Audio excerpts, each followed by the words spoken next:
Ay,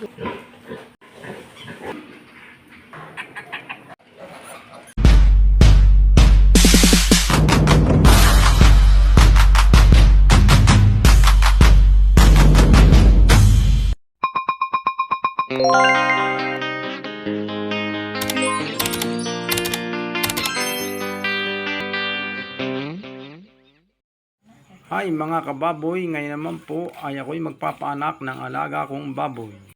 At iyan po, tingnan nyo po kung sa tao para po siyang nagle-labor na. Binabantayan ko po siya at baka po siya ay biglang umanak.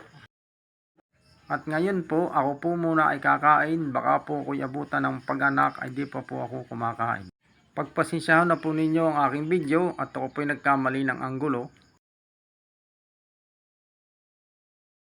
At iyan ho, lumabas na nga ho ang unang anak ng baboy na are at pinupunasan ko po ang kanyang nguso para po siya makahinga at para din ho matanggal ang kanyang mga dugo sa katawan. At iyan, pinapasuso ko po muna ang kanyang bagong anak para po siya madaling lumakas.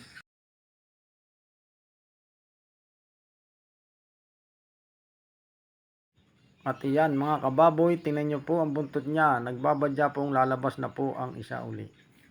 At iyan, nilabas na nga ho ang kanyang pangalawang anak. At iyan, tulad po ng una, pinunasan ko po ang kanyang uso para po siya makahinga at matanggal na rin po ang kanyang dugo sa katawan.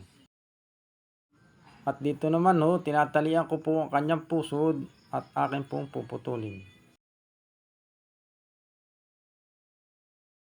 Fast forward ho, iyan ho ang kabuuan ng anak ng baboy na are, 10 ho yung biik, ay kagaling mga anak. At hanggang dyan na lang po ang aking vlog. See you on the next vlog. Bye-bye!